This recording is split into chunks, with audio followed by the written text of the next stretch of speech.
The Plank. Presented by Jeep continues right now on ABC Action News Now. All right, folks, welcome back to The Plank. 813-367-0171 is the number for you to call if you have an opinion. Derek Fournier from whatthebuck.net is right here in the house as our guest here. And, yeah, sometimes we say that at home on a Sunday. But in any case, we have a couple of young guys in Atlanta that just happened to give us a call. They're big Bucks fans, and I know they're big fantasy fans. Hey, guys, how are you? Good, good. Okay, what's up? What's going on in Atlanta?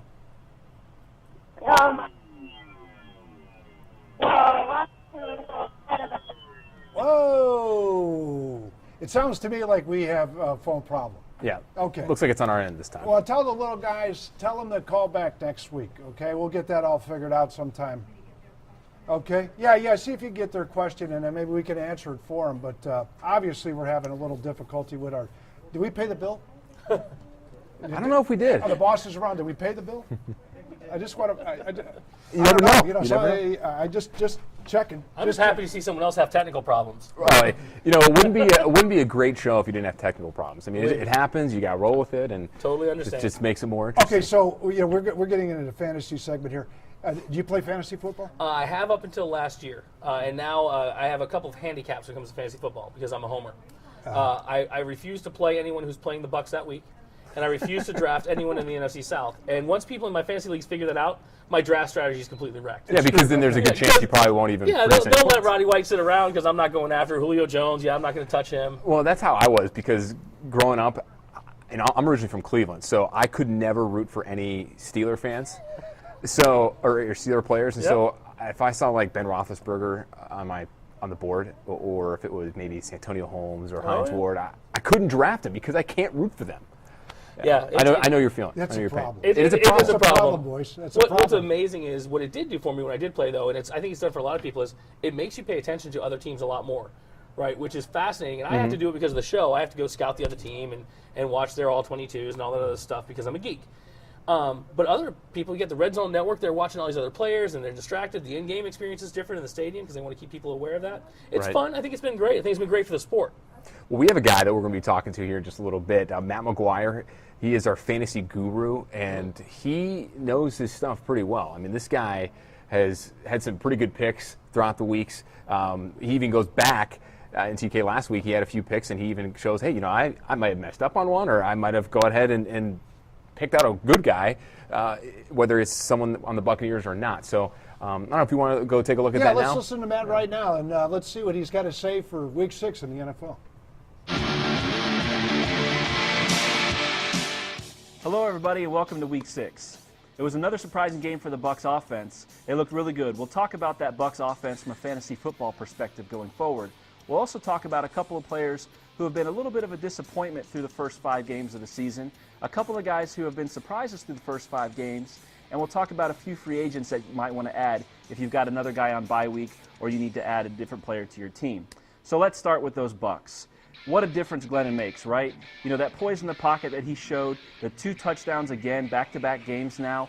I think that's the type of performance we all were expecting from the 12-year veteran Josh McCown and not the second-year guy in Mike Glennon. But Glennon's ability in the pocket has really added the value to Vincent Jackson again. He had a huge week last week with 8 catches for 144 yards. Lewis Murphy added the touchdown, but I think Vincent Jackson's the guy from fantasy football perspective, and that is going to be a must-start for the Bucs going forward. Now, the other guys like Murphy and Safari Jenkins, they can have good games, but they're a little bit too inconsistent for my liking. Now, when we talk about Doug Martin, too, coming into the season, Doug Martin was probably going to be the most promising player in the Bucs team from a fantasy football perspective, but he just really hasn't been able to get it going. Now, he's had an injury early on in the year. He's back now, but he's only had 14 carries a game in the last 2 games. That's a far cry from the 25 carries a game he was averaging in 2012 when he had his breakout season. So from the Bucs fantasy perspective, I really only like Vincent Jackson next week, and he's going to be someone that if he's on your team, you definitely want to keep him in the lineup. So I think we all can agree that Doug Martin has been a bit of a disappointment this year. Let's talk about a few other players who have been disappointing so far and a couple of guys who have been surprising. We'll start with quarterback. Now, Eli Manning's come on strong the last couple weeks, which is surprising to me and a few others out there. Last year, he had 27 interceptions, and if you watched him in week 1, you figured he was picking up right where he left off. But he's already got 11 touchdowns this season, and all of last year, he finished the season with 18 touchdowns. So I think he's getting closer to the form he had when he led the Giants to the Super Bowl. Now, speaking of Super Bowl quarterbacks, we'll talk about a guy who's been a little bit disappointing, and that's Tom Brady. For the last few years, Tom Brady's been one of the most consistent quarterbacks in fantasy football and in the NFL. But this year, he's just not throwing the touchdown passes like he has in years past. Through 5 games, he's only thrown 6 touchdowns. That put him on pace for about 19 touchdowns this season. That would be his lowest total since 2001, his first year in the NFL. Now, it's possible that Tom Brady can get things back on track, but what concerns me is just the lack of weapons around him. So I'm staying away from Tom Brady. You can probably find more points from a quarterback that's on waivers in your league right now than what Tom Brady's been able to put up the last few weeks. Now let's move on to wide receiver. One of the most surprising players in the league this year is Golden Tate. Now, Golden Tate played his last few years in Seattle, where they don't throw the ball a whole lot. The run game is more of a focus. But now he's in Detroit, and the Lions throw the football probably more than any team in the NFL. And Calvin Johnson, the number 1 target in Detroit, has been battling an ankle injury, and he might not even be playing this week. So Golden Tate, look for him to pick up right where he left off last week. He had a really big week, 7 catches, 134 yards, and a touchdown. I look for that type of production to continue from Golden Tate. And as far as disappointing wide receivers, it's Riley Cooper from Philadelphia. Everyone expected the Eagles to come in this year and just light up the scoreboard like they did last year, and Riley Cooper was a big part of that last season. He had about 850 yards and 8 touchdowns last year, but when you look at what he's done so far through 5 games this year, he's only got about 150 yards and 1 touchdown. So I don't know if that's just a problem that the Eagles are going to have to work through, or if Cooper's production's really going to be that down this season. And lastly, let's talk about a couple of guys who might be available to pick up as free agents. The first one is Brandon Oliver from San Diego. Now, the Chargers have been through 3 running backs already this season, and Oliver's next in line. He had a huge week last week on his first opportunity to really contribute. He had 182 total yards and 2 touchdowns. Look for that type of production to continue in the next coming weeks. The next guy is another running back, and it's Andre Williams for the New York Giants. Now, Williams is getting an opportunity because of injury as well. Rashid Jennings went down with a knee injury, and Williams has scored touchdowns in back-to-back weeks. He's the feature back now in New York, and look for him to make a big splash on Sunday night against the Eagles. And the last one's another New York Giant, and that's Odell Beckham Jr. He's a wide receiver out of LSU. He was the 12th overall pick in this year's draft. And I already mentioned how Eli Manning's having a good year, and Beckham's going to be one of the biggest beneficiaries of that. Last week was his first game this year. He missed the first couple weeks due to injury, but he came in a big way. In his first game, wasted no time getting his first NFL touchdown. So that's all I've got this week. Thanks again for watching. I'm Matt McGuire, and remember, #ThePlank on Twitter if you have any questions. All right, Matt, thanks a lot. We appreciate it. And the boys, Joey and Andrew. Joey and Andrew. Joey and Andrew. Joey had a question. One of them was, who should he start, Foles, or should he start Andy Dalton? Andy Dalton. You got to go with Dalton. Joey. Hey, I love that. Joey. I'm losing my mind. Andy Dalton, buddy. Can't go wrong with Andy Dalton. No, I'm riding a train with him. I rode the train with him last time, so let's ride the train with him again this week. Okay, and then Andrew, and by the way, Joey also mentioned that he was undefeated. So if he somehow loses this game, he's going to call. It's all on TK. That's this okay. Week, Well, see, I thought I screwed up a couple of weeks ago because they didn't call in one week, and I thought, oh, they're just mad at me. And I don't want little guys mad at me. You know, it could have been early I bedtime. got enough problems. I don't need little guys mad at me. Okay, and then his other brother Andrew had a question. He had LaShawn McCoy and wanted to know, out of these 3 backs, which I'm about to say, who to start. Derek, give me your input. Fred Jackson, Lamar Miller, or Bernard Pierce. I instantly say no Bernard Pierce against the Bucs because Baltimore has 2 other running backs, Justin Forsett and Lorenzo Taliaferro. Right, so carries are going to be at a minimum. But you look at the other 2, you got Fred Jackson going against a Patriots team that all of a sudden looks like they play football again. Right. Right, and then you got the Lamar Miller in Miami, and that's a black hole. So I really think it's the lesser of 3 evils at this point, and I would probably go with Lamar Miller, to be honest. Both the Dolphins and Bills are home, so you heard Derek. So next week, if this doesn't work out, yeah, blame me. But go on with the Bucs. Is that Miami game in Miami? Yes. What's the forecast on Sunday? Isn't there like a 50% chance of rain? You know what? Where's Phillips when we need him? We're- Where's Phillips when we need him? I can tell you right now, it's a high of 87 right now, but I don't know about Sunday. I thought I saw something going on in the weekend, and maybe it's Monday or Tuesday, maybe the first part of next week. No rain, this no weekend? rain. Okay. Okay, we just heard it. No rain. Well, are you afraid Tannehill's going to throw 60 passes? Well, that's what I was worried about. Yes. I think Miami is too. Exactly. But really, Derek, we appreciate the fact that you were able to come and join us this evening. You got a great deal going with whatthebuck.net. I'm going to have to stop out now. Where's your tailgate party It's again? 3316 West Ohio. It's literally right behind One Buck Place. Okay. Come out there. We're out there. It kicks off at 9 o'clock. Like I said, it's all donation driven. Okay. Food, drink, fun, music. It's a good time. We have cornhole tournaments, the whole 9 yards. So the food's donated too? Well, we pay for the food.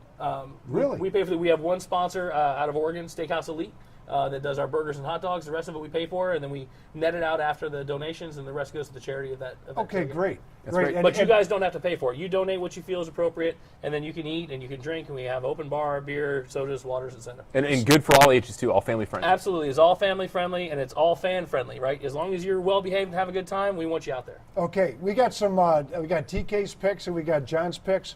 You can take a look at these picks. All right. Sounds good. Okay, we'll go with TK's picks first of all.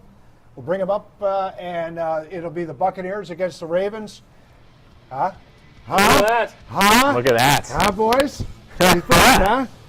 I lost my mind again. Yeah, you were. I'm going to take them. I'm taking them. I like Foster coming back in the middle. I think that's going to solidify at least the communication part that they were having a little difficulty in against the Saints. Arizona, I think they're going to rebound. They're going to take Washington out. And then Seattle, I'll be an idiot to go against the middle. Derek, what do you think? You have any problems with his picks? I don't, as much as I'd like to pick Seattle to lose every game they play. Right. Okay, now let's go to my picks. You live because there. I did, and I really dislike their fans. now I have the Bucks winning as well. Get out of here! Unanimous. How about that? And then You got to pick the Brownies. I have to. I mean, it's my He's childhood home. teams growing up. But you know what? This is interesting because Ben Roethlisberger's only beat the Browns once, so I think the Browns are about due. And then the other one, my upset of the week, is I'm taking the Bills, going to have a big statement AFC East win against the Patriots in Orchard Park. You know, Bill's a pretty good football team. Yes. I think people keep forgetting until they play the game. And then they realize, they go, they got a shot to win that division for sure, I think. I think so too, because if you look at what the Bills are doing, even though they have no quarterback really, Kyle Orton's only going to be able to drive you so far. Yeah, but that was addition by subtraction. It is. But I was just going to say that. We got back to zero when you got to Kyle Orton. E.J. Manuel is just not an NFL quarterback, I don't think. So I think that was good for them. I'm afraid of the Patriots, though. I mean, they looked really, really upset. Okay, but my question is, when you look at how they performed against the Bengals, did the Bengals just not show up, or the Patriots play that well? I think it's a combination of those two things. I think so, too. I got a bunch of Bengals fans. They're great fans up there, and they felt as though their guys did not rise to the occasion. But I'll tell you what, Bill Belichick, he is not a dumb man, and he got those guys fired up to play. And I like watching good football, and they play pretty doggone good They football. did. Yes, they did. Let's go to the keys of the game now for a game coming up here on Sunday.